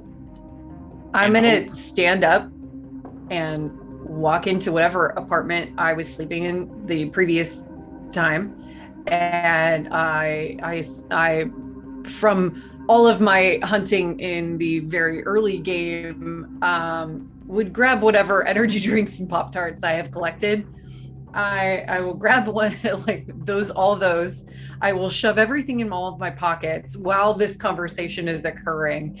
I will walk out from that, hand Darren one of the energy drinks, and go, I'm ready. Let's sewer this up. Yeah, seeing Lou do that, I just sort of shrug off my my backpack, open up the like thing with all the like taken stuff from the what was it, the gas station, and I'm just kind of like, we don't have much, so leaving now isn't awful. I forgot Rory just like looted for like 4 full turns. Episode 1. Hey, So low on cash. I was like, donuts needed. Need it. Dewey, you see after giving these people this information and you see them like you see their liveliness and almost like their hope kind of rise a little bit from this information. You watch their hope rise with their energy levels as they're turning to grab their bag and we have a plan, we have a possibility, like we have a goal to work toward. We're not just sitting in this fucking apartment complex waiting to die. So you kind of take that moment in as you see them kind of getting backpacks and things like that. Yeah, I look at the teenagers and then like look back at everybody to kind of give them like that example. And I'm hoping that they'll take this energy, knowing that they were so like open to guidance before. I feel good knowing that like they have other people that can also kind of help them like overcome their fears, because there were moments when I just wasn't strong enough, and I'm trying to like get back to that place of like where these people are. Like I'm trying to like rise to that now. So we really didn't have a lot of things, as you know. Like I already have my pack on. I collect kind of the rest of the stuff that Heather had passed over with the teens, and we're ready to go. I think it takes Yasmin a solid minute to get up from where she was and just kind of like rally herself, and then just goes over to the table where all of the medical supplies are and just starts like with everything that is useful and can be packed in a single bag.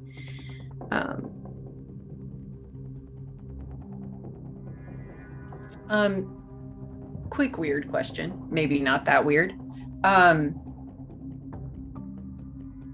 Steve's belongings, did he have anything besides like the gun bag and all of the stuff that you guys picked up, or no, nothing else? Okay, that's all I would have cared about. If he had any like personal effects, I would want to take those. I was trying to think. I don't know if he's spent enough time in his kind of like mad coping mechanisms of trying to build, alarms and traps and whatever. I think it was just a pile of stuff. And like, oops, I have a pipe bomb. It seems a little much. So I think Darren looks around at everyone, kind of sensing the same way that Dewey is, of like tides are turning, and that we, even if it's not hope, it is just determination to not be in this situation any longer.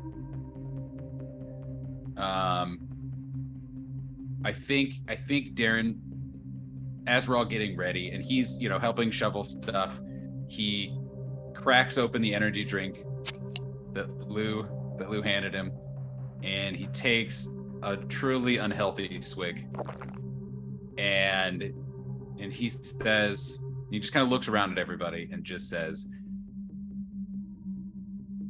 I think, we're a team now. We're a team. We're working together for a common goal, for a common aim, in a common direction. We each have different skills. We're each different people, but we're a team, and good teams are proactive, not reactive. So let's stick together and let's go achieve something.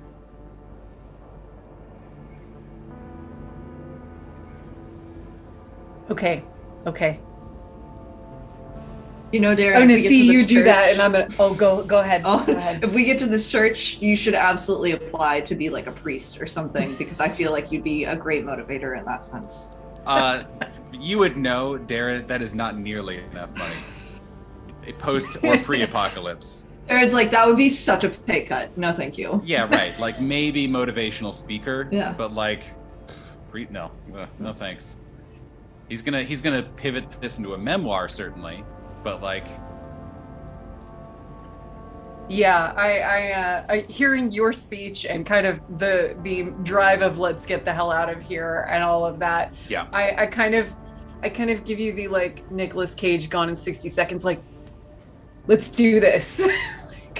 Because yeah, I think it is just like, I mean, I think there is hope, but I think it's just now, at least it seems like for the four of us, is like we can't just be in this fucking spot anymore. Like just like basically anything feels better than being here right now.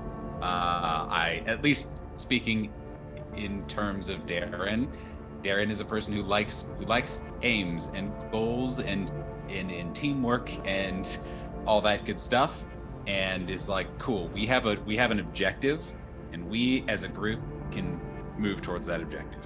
And like that, not having an objective is as good as death as far as Darren is concerned.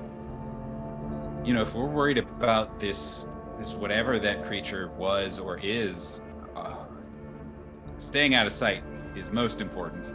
We know these things can climb. If it was just the infected or the frenzied, roof to roof, not bad, and we could kind of see what was on the roofs and all that kind of stuff. But if we're spotted, we're in a lot of trouble. I think sewer seems like the best bet. I can totally scout ahead of everybody and make sure it's safe. I think we still have walk. I think you still have walkie-talkies. I was gonna say, do we still have walkie-talkies? I think so, yeah. I'll toss one over to Lou, and I'll keep one on me. I also, if anyone wants a weapon, now is the time. There's 4 left that have been unclaimed. Yeah, Darren would want to take a firearm for sure. Okay. Do you want the 38 revolver, the 44 mag revolver, the AR-15, or the AK-47? So, before Yasmin picks a weapon, I have a question for you. We talked about briefly her backstory is that because in Turkey you have mandatory military service. So in theory, she has actually used, or at least trained with, automatic weapons. But she hasn't touched one in probably 40 years, right? Would it be reasonable, because I know there's requirements for like training for leveling up stuff like firearms. Could an argument be made for, she hasn't done this in a hot minute, but having it back in her arms, having to do the checks and the whatever, I don't know guns, I'm Canadian, that I could bump that number at all using competency points. She also hasn't touched a gun yet, so in this game. I will say, cinematically, whenever you kind of think about grabbing one of those guns, if you take one, I'll let you roll a firearms roll. And if you succeed it, then we can level that up a little bit. I think I will allow a willpower roll as well. Okay. Just for the sake of like a muscle memory sort of situation. Remembering the training from that long ago. Yeah. Yeah. Okay. So that's... Oh, yeah. That's a 26. Okay. Nice. So, yeah. So you all watch as Yasmin has packed all the medical supplies. She's put the bag on, and she looks down at the guns in front of Rory. And you see her pause a moment, and then she picks up the AK-47, and then like someone like riding a bike, if you will. You watch her do every single check for bullets, check safety, check sight, whatever. And she straps it on, and it's just like automatic. It doesn't look like she had to think about it. She just knows. And she probably like pauses after, is like, it's been a minute. But Yasmin's the fucking coolest. Yeah, seriously. Rory kind of looks at you and is like, I feel better knowing that at least someone can actually handle it rather than someone who has no experience handling it. So that's good. it has been That a was little awesome. while, but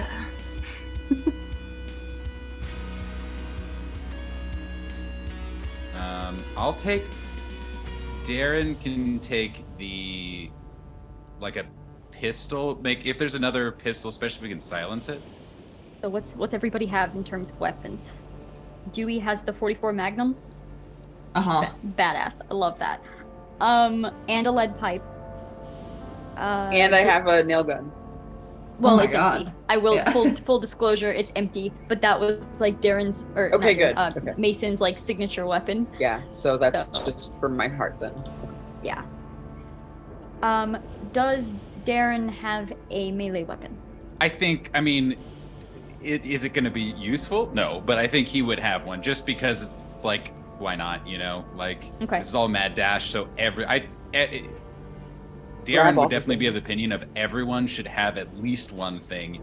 If not, like if you can move with multiple melee weapons, multiple guns, like we don't want to break a baseball bat halfway through, right, and not have anything else. And like Darren is checking for redundancies and making sure let's set our team up for success is kind of where where we're going. Everyone be sure they each have a snack and a Cliff Bar, an energy drink, and like but yeah, no, Darren wants to like, because we're not fucking coming back here, like grab the weird drugs that we got and grab like whatever we can that won't slow us down.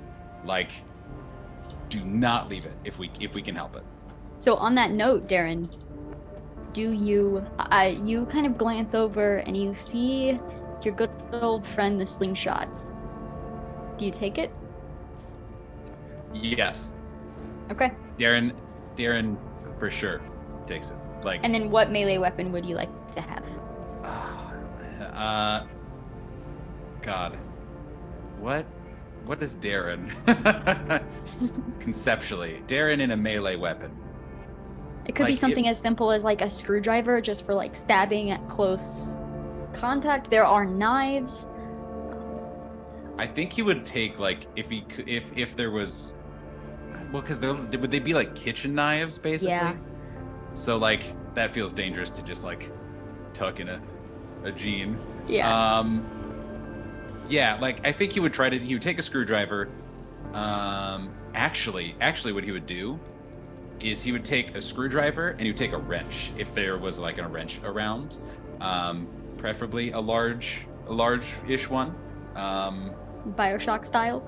Yeah, I mean, essentially, again, assuming it's not going to be like a giant, like 14-pound thing, but like something that can double as a weapon if it had to, but also is like, wrenches are good. What is Lou sticking with? Oh, fully sticking with scimitar and pistol. I mean, yeah, duh. This is And a that kid. was a- I've played a lot of video games. Like, I am for the thing that is the most cinematic. Yeah, it's and that was a 100%. 9 mil, right? Yeah. 9 mil. Okay. And what does Rory have? Hunting knife and the double barrel shotgun. I have an AK-47 and probably the tire iron from my car. Another thing that I think Darren, like, again, Darren is in fucking like just hyper prepare mode. Is Darren would suggest we start going through, if we haven't already, like going through other apartments and like trying to find gloves, trying to find an extra layer of clothing, like long sleeves that like tight clothing, like if we can, or a jacket, like anything, not that it's like armor necessarily, but like just tiny extra percentage chance that a bite or a scratch aren't going to connect with skin, or something like that, you know, is just like, we're layering up again, not enough to slow us down, not enough to be big and billowy or anything, but like enough. Does anyone have like long hair? I mean, I didn't think so, I wasn't sure, but it would be like to the point of like, if one of these teens had long hair, it'd be like, we should maybe cut that person's hair. You know, it's like, this is gonna be nuts. And Darren is just like hyper focused on trying to foresee as many problems as he possibly can and plan around them. Like Dewey has long hair, but it's up in that bun. Yeah. Their sides are shaved, so it's really just like the top, but they keep it like in a top knot kind of. Yeah, like no, you know, no, like that where, but like no ponytails, no like nothing, you know, it's like, if it can be grabbed, you should not have it, basically. I think Yasmin would look for, have you seen the sport hijabs? Mhm. They're like tied to like, she'd look around for something akin to that, or she'd tie it differently so that it's at least not like, you know. I mean, and do we even like do something like I mean, not that I don't think it would have like a trash can lid or something like that, but like shields and like stuff, you know, just like little things like that, that, well, again, won't slow us down, but is just like that one moment of just 2 more seconds, or of 1 more zombie defended against, or whatever, you know, like that level of preparation too. Like, we are ripping these apartments the fuck apart even more than we already have, and trying to get every tiny advantage we can. I will say, by spending some survivor points for extra supplies, I will then, between games, type you up a list of like all the supplies that you found, and you can gear up accordingly. The plan that I'm understanding is we are sending Lou out first to scout and make sure like you can access the sewers, you have a safe path to the sewers, and communication via walkie. Would the plan be for Lou to then come back, or is Lou holding tight there while in communication with the walkie, everyone follows suit after that? I kind of had it in my head. I kind of had it that I would be going and scouting ahead and then signal back for them to join me at least 2 points, and probably stagger the whole thing. If we're going to get this far, now I'm going to go ahead again. I even was hoping our GM would be kind enough, in my little toolkit that I already would have had for my work with my lockpicks and all of my like itty bitty teeny tools, there would be like a pen light or something that I could use to, even without the walkie if needed, non-verbally signal back to the rest of the group too. Yeah, I would say even if you didn't have it on you for some reason, that you could probably find something in the apartments as well for that. Small flashlight, pen light, anything that I could just non-verbally signal. Oh, I was gonna ask, and Darren would also be asking Dewey of like, so like, did was it Sarah, right? Did Sarah say anything about who was there, about what to expect, about anything that we should know? Shannon, we didn't really have a lot of time to talk. We were supposed to get to safety and get up to all of you, and then she was going to fill us in more, but I'll check her notebook again, see if there's anything in there I can kind of glean from the rest of the pages, but it sounded like most of the people were good people, and she didn't seem to hesitate inviting us back. And considering the way she died to save us. I'd imagine a person like that wouldn't steer us in the wrong direction. Darren just nods and, kind of goes back to packing and planning. This might be a little bit of an insensitive question, Dewey, but when we're talking church, are we talking like a very, very nice church? Are we talking like culty vibes church? I'm just curious. No, hey, I'm not going to judge you. I'm not particularly religious myself. I was a little freaked out when she said church, honestly, but judging by the bells, I'd imagine it's not, your run-of-the-mill strip mall, cult type situation. Yeah. Okay. They that's must good. have a legitimate building. I just wonder, are there a lot of holy people even left? Or is it survivors now? Yeah, that's true. Guess we'll find out. We will. And I kind of clutch the fluorite pendant in my hand a little bit. One hopes that whatever faith they practice, that they follow what is the primary tenets of most of them, which is to say, kindness and charity. Yes? I really hope so. Being someone who is one of the saved, I'm fine with you guys deciding on your own, like talking amongst yourselves since you're the core group. Dewey, you're a part of this team now, and with the whole team moves forward together. There is no, a new team member and an old team member. Everyone's the same. Everyone gets their voice heard on this team. Everyone has competence points as team. We all get to generate bad ideas and good ideas, Precisely. Yeah. That seems Have we fair. shown you this piece of paper that we helpfully created last mean the session? wall? Point to the Pros and wall. cons.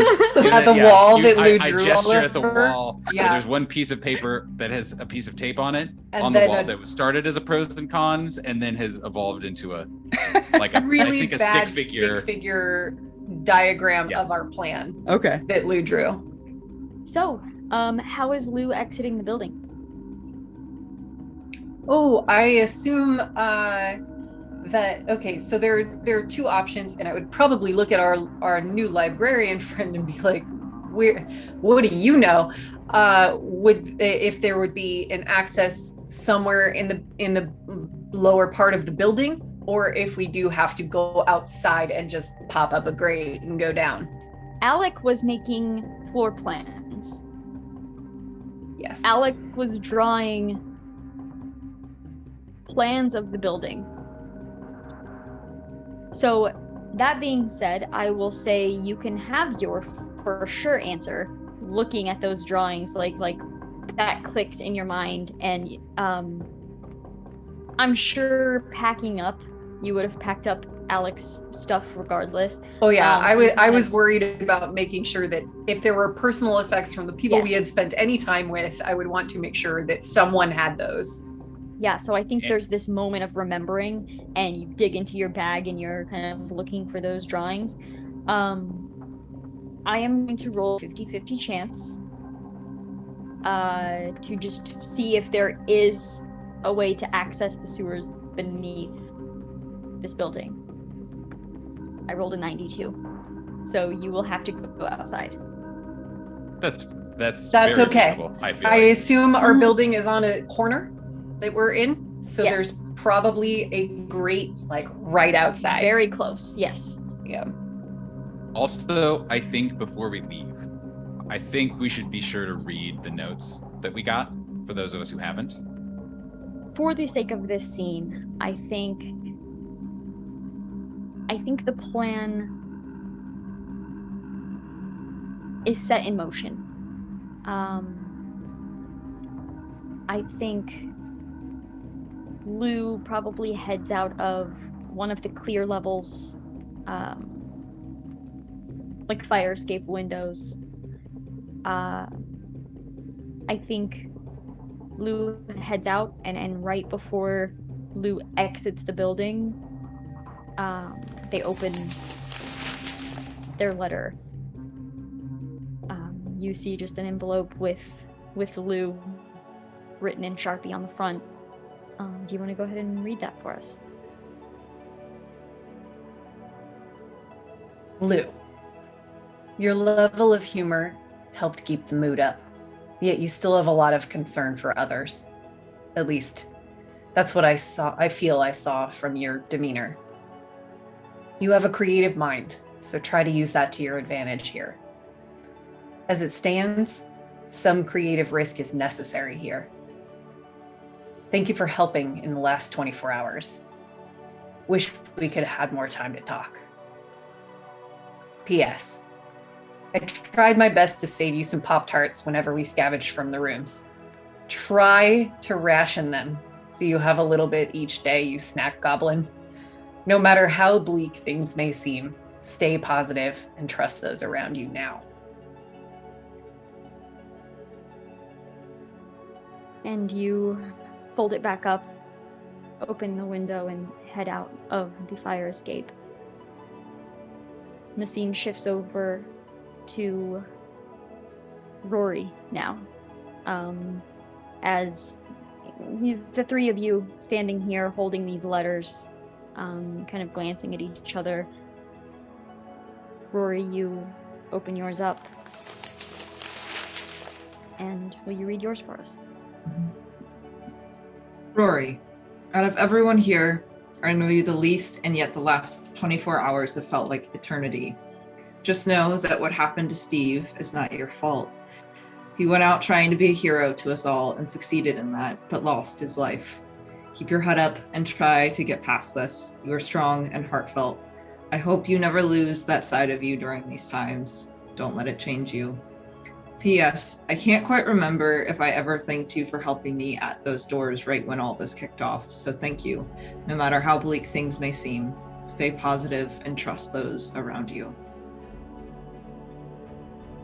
Yasmin, time is short, so I want to express my deepest gratitude for everything you have done for me. I'm sorry for being a nuisance and not letting my wounds heal. I guess I always had that feeling that the bite did me in. But regardless, I don't regret helping you into our home. I couldn't just leave you out there. Thank you for doing everything you could to help me. I hope your family is okay. It was nice to remember my family. Please don't forget to take care of yourself. You focus so much on others, I fear you'll forget to tend to yourself too. I hope you can return to your family in the future. P.S. Happy birthday. I hope our singing didn't put a damper on it. No matter how bleak things may seem, stay positive and trust those around you now. And then we see Darren pulling his letter from the envelope as well. Also, to truly set the scene, Darren pulls out a stack of papers from an envelope. It's a long one.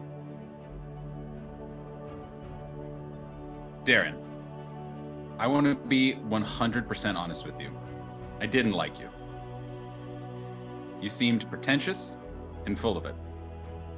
You acted exactly like a manager who does not care for anything except their own views and opinions. That type of person is someone I despise. Looking at their employees as objects rather than living souls who each hold their own strengths. However, I was wrong. You're much more of a sincere person. When you spoke of what happened at your workplace, there was genuine fear for what could have happened to them. You hold life at a higher standing than most of those in your position. While some may try to protect that no matter what, that causes lives to be lost, what happened to me included. Each of us have our own talents, and one of yours is self-preservation. Self-preservation is something to hold on to because you have to survive for those who couldn't. You beat yourself up for not being the hero, for not being able to do more, but you have a strength that nobody else in this group has: intuition. When times get tough, you weigh the chances and look at the probability of survival. That can save countless lives, and I hope you stay true to yourself. P.S. This group needs direction. You are that person who can gather everyone together and direct them. Hopefully better than our singing for Yasmin. No matter how bleak things may seem, Stay positive and trust those around you now.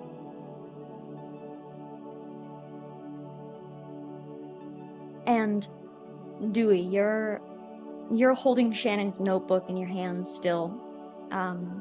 Your thumb is still kind of in the spot where you left off, as you just kind of held it, talking or doing various other things. It's like you don't want to let go of it.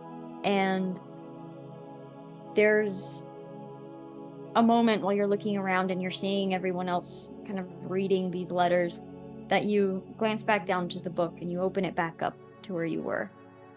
You see, you've flipped through the poems, you've flipped through various just scribbles that don't make any sense, some sort of lead she was following at some point in time.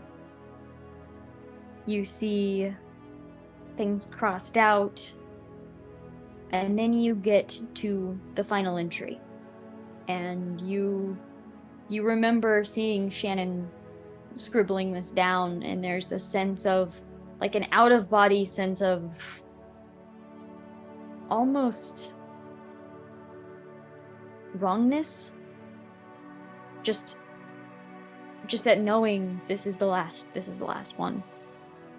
The poem is titled For Mom, and there are kind of names above that, and the last name is Shannon's, and it's crossed out. You always told me there's power in creating. Power to grow hope. Power to inspire. Power to overcome fear. And while I know you meant art, some work born from a driven, fevered, uncontrollable obsession, there is power at every forge, whether in friendship, forming a plan, gathering in grief, or simply the unwillingness to give in.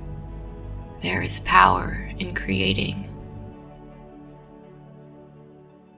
And there is power in me, too.